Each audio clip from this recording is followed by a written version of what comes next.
Hey everybody, hope y'all are doing good. I got one for you today.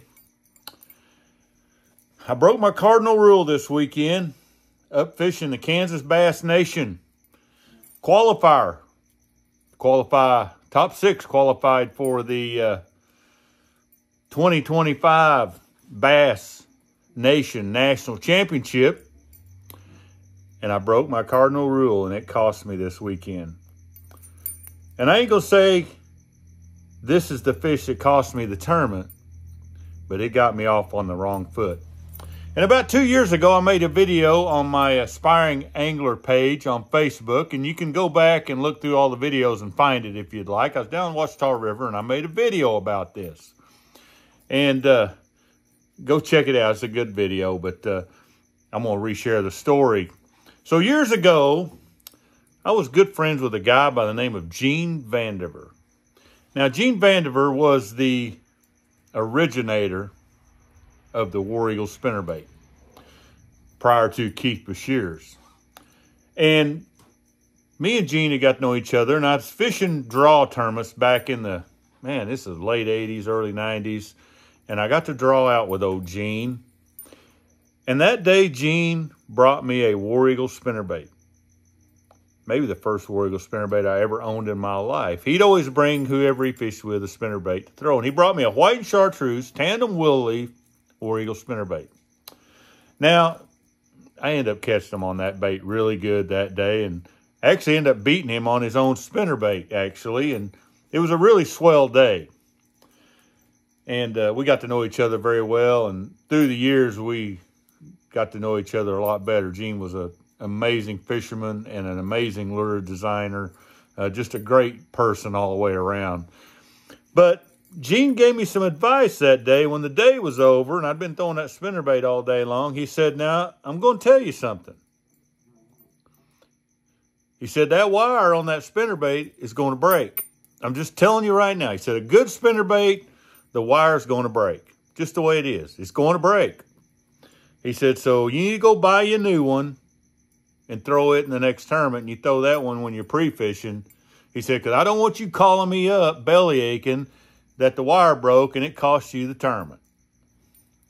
And all my life, I have stuck to that. That video I made on Facebook, I said, I've never, ever had a broken wire cost me a tournament. Till this weekend. See, I hadn't been fishing in a while. I'd been throwing this particular one, and I hadn't really threw it all that much. I caught a few fish on it the day before, and I thought, you know what, I'm just going to leave that one on there. I'll start the tournament with that bait. And I was catching a few fish. They weren't hitting a spinnerbait very good up there. And that lake's full of smallmouth.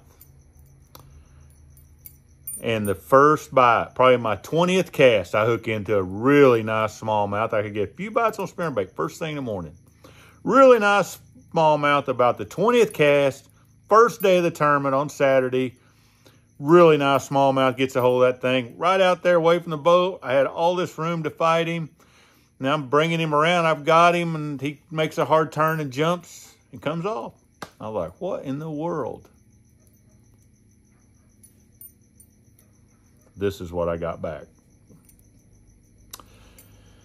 I haven't even been fishing 10 minutes yet. And I've already started my day like this right here. There's another thing about fishing. You don't want little things to mess up your day. Well, fished the rest of that day, never landed a keeper. First time I've zeroed in years. Lost a lot of key fish, and that's just to whatever. But I really believe in my mind, if I'd have landed that first one, though it wasn't no monster, it would have changed the day. And I would have maybe had a better chance. So, on these spinnerbaits, I don't care what brand it is. If it's one of mine, I'm going to tell you right now, the wire will eventually break. If you keep throwing it, you're going to break it. And it's going to cost you a big fish. What Gene told me, he says, go buy you a brand new one, just like the one you got. He said, the War Eagle I make, you go buy you another one. It's just like the one you're throwing. I make them all the same. I'm telling you the same thing. Come tournament day, put on a brand spanking new one. If I'd have put on a brand spanking new one, I'd have landed that first bass. Maybe things would have turned out a little different. So, on tournament day, use these old junky beat up ones to pre-fish with.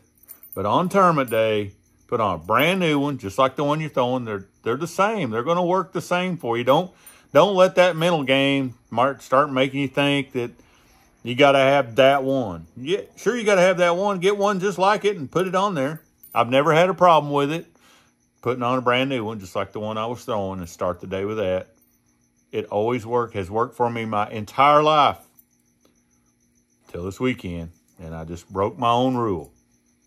Broke my cardinal rule on spinnerbaits. Cost me a big fish. It might even cost me getting the tournament started. Because the second day I had second biggest string of the tournament. Because I got my day started off right and proceeded to catch them pretty good. So, don't do this. Put on a new one. Get your day started right. Don't lose that key fish. Because I'm telling you right now, I don't care whose it is, it's going to break. Learn from me, folks. We'll see you next time.